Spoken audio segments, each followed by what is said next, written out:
Alright, fellow sleuths, it's time to take a look at the final episode of Nancy Drew Season 2, The Echo of Lost Tears. Carson, Ryan, Nancy, and the Drew group gather at the Claw to try multiple methods of expelling the Wraith. They are unsuccessful, which leads Ryan and Carson to fret over their daughter. Ryan emotionally remarks that with Celia's death, Nancy is all he has left. When he leaves to get her water, Nancy asks Carson to help Ryan put Celia to rest now that Zestas are frozen and he can't navigate funeral homes. Meanwhile, Ace decides to take things with Amanda to the next level with a road trip. Gil enters looking for Nancy, but she tries to get rid of him. Hannah calls Rose to tell her they can use the Wraith's supernatural echo to view the Wraith's birth, with Nancy acting as a receiver and the Wraith as an antenna. Gil takes Nancy's side and he disagrees with her choice to stay with her friends, calling her out for having bad judgment. A new mark appears when Gil tries to pull her away, leading him to Press's progression is because of the Drew crew. Nancy realizes because of Gil. He put her down, undercut her, and tried to isolate her. She ends their relationship, but he promises she'll regret it. He overhears and tells Nancy that she separated herself from the Wraith just then. They go to Gorham Woods, where they perform the ritual. The group flashes back to 1847, where Temperance Hudson is being banished from Horseshoe Bay by the other women in white. Cora refuses to allow Temperance any further, a barrier now around the town. Temperance is angry that their barrier is trying to keep her out. She cuts her palm, attaches herself to a device, and creates an entity strong enough to destroy the barrier. She uses her tears as fuel while the other women beg her not to do it. From Temperance, darkness flows out to create a small baby wraith. Cora pushes out the deformed wraith and how she failed. Cora points out the deformed wraith and how she failed. They can't let her live to pass through the barrier again and surround her, using magic to create lightning while she screams. In the present, George tells Nancy that Temperance created the Wraith. Nancy realizes the Wraith latched onto her because it could smell its creator, Hudson's blood. It shows Nancy a drawing of a laboratory that Temperance used to collect her tears to power the device which created the entity. Nick shows her a sketch of the device itself, and if they can find the device, he can get it to work. Meanwhile, Bess and George research Temperance. I think that Temperance was a troubled young woman who started going against the women in white. She tried to make contact with a diabolical power hiding beneath the town, which put everyone's lives in danger. The women in white cut Temperance off from her power by building a barrier strong enough to last 7 generations. A 7 was their special number. A decade after the women in white killed Temperance, her daughter Chastity stole her artifacts back from the women in white, including the device used to create the Wraith. She settled in New York. Bess finds George's research into Wells, and George wants to leave the Claw in Jesse's name. Ever since she kicked the blood bucket, she's been running from death, so she doesn't want to dwell on what she won't get to do. Odette warns Bess that she's pushing George too hard. At the Drew house, Amanda calls Ace to end the road trip as Gil's upset over his breakup with Nancy. He sees Amanda and Ace to argue as she's putting her life on hold for him again. Ace finds a lead.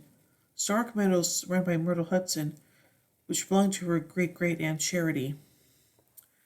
They arrive in Westchester, New York, and hatch a plan to distract Myrtle Hudson while two pretend to be engaged while the others look for the device.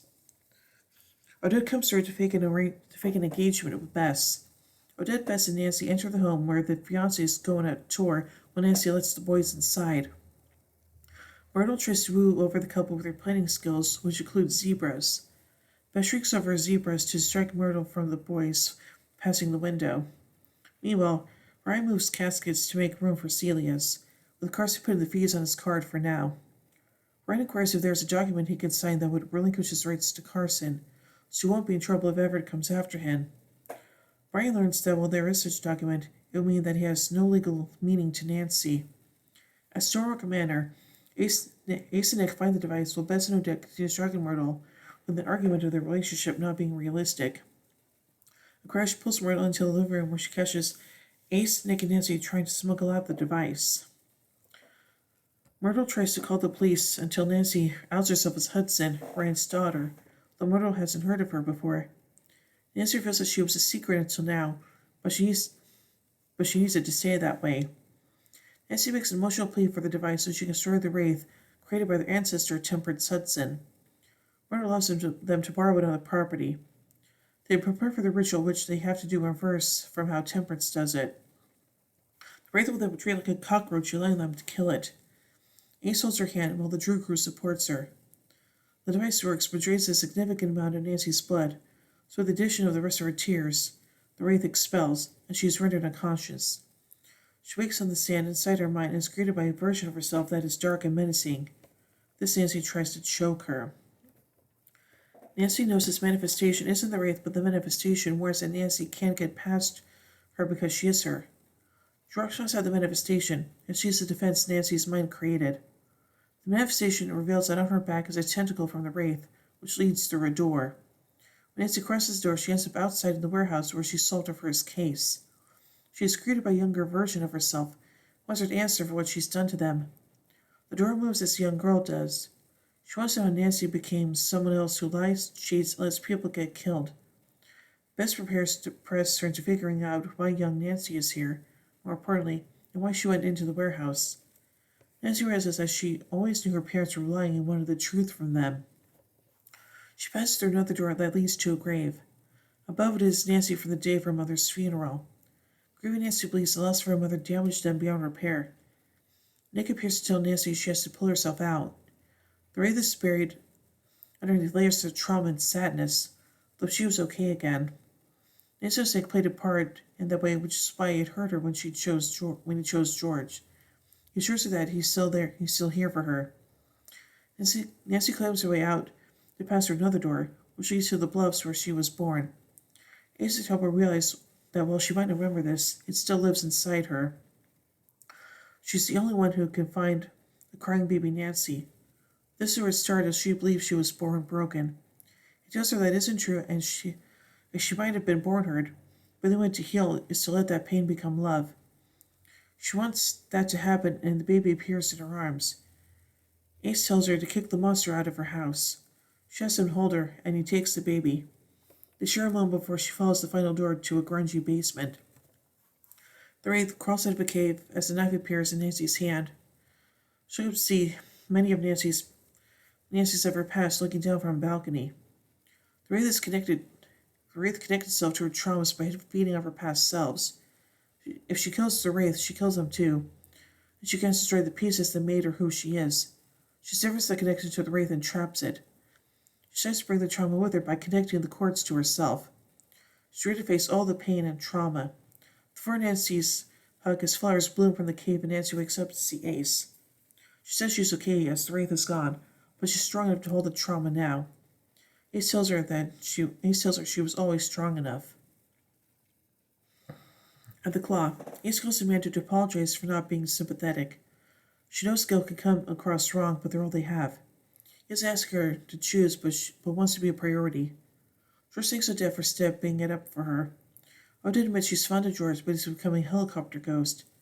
She has to say goodbye when she was locking herself away so she can't come out. George needs to live her life while Odette gets out of the way. George writes a note for Odette to give Bess before she locked herself away. At the Historical Society, Odette gives Bess flowers. Bess is the one to say goodbye. Odette admits that Bess made her whole again. She gives Bess the note which says kiss her, and Bess does so, and in a whirlwind, George turns to Odette, then back to George. Once the kiss ends, Odette locks herself away inside George, which allows George to comfort Bess. Nancy goes to Ace's house to tell him about the powerful dreamscape experience and let her feel things. Rebecca interrupts to tell her Ace left for a resort trip with Amanda, who says she seems disappointed. She gives Nancy cookies. Meanwhile, Amanda is kissed by the shores, but he can't help but feel as though he left something behind. George goes to Nick's, where he's painting the Safe Harbor Youth Collective sign. She wants to live her life now with no more waiting. She wants to start by marrying him. She then proposes to him. Nancy comes to find Ryan and Carson on the couch waiting for her. The boss asks how she's doing, which throws her off guard. She assures them that she's okay. She's hosting a press conference now she's Hudson to take over the Enterprise, but she's only doing it to divide the assets to give to Everett's victims. She went tells Ryan about the document he could sign to relinquish rights, but he presents it to her already signed. He got a spot on their couch in exchange, and Carson lets him stay there until he figures things out. She sits on the couch with cookies for both of them and leans into Carson. Later, Carson teaches Ryan how to do dishes while Nancy finds a letter from Myrtle. Fleur states that she is lucky to find a long-lost blood relative and pours Nancy's blood into a bath. She emerges from the bath as Temperance Hudson. The mausoleum workers discover that tombstone is broken and removes it to find an open casket, and the inside covered in claw marks. In the letter, Temperance has promised to carry a bit of Nancy with her and bottles of blood. She turns over a portrait to reveal a family tree, which enters Nancy's name with 7 generations listed underneath it. She travels to the Order of Gorham Woods, where she covers her hands in Nancy's blood, so her palms press against the barrier and disintegrates. She ends on a cliff overlooking Horseshoe Bay, the electricity in the town flickering. She hopes to see Nancy again soon. A heavy knock comes at Nancy's door. Dun dun dun. So anyway, let's take a look at some trivia surrounding this episode. Noco Lento and Katie Shorts live tweeted the episode from the Nancy Drew writer's Twitter account. Temperance Hudson is revealed to be alive, having survived with the use of dark magic. She used Nancy's blood to return to her true physical appearance. Nancy is the 7th generation Hudson born since Temperance's banishment. The Hudson family tree is seen for the first time. George, upon accepting a fate to die less than a decade, decides to propose to Nick. Odette wants to let George live her life to the fullest and locks herself away in George's subconscious. HBO Max lists this episode titled as The Echoes of Lost Tears. In her narration, Myrtle/Temperance refers to Nancy as her long-lost blood relative. However, her letter to Nancy does not include the word blood. Additionally, the sentence, "I'm going to carry a bit of you with me from now on," is omitted from the letter. So anyway, I think this episode is pretty good, and as the final episode of season 2, it emphasizes some things that we're going to see next season, so yeah. So overall, I give The Echo of Lost Tears 5 Deerstalkers out of 5. Anyway, tune in next year as we take a look at the beginning of season 3 with The Warning of the Frozen Heart.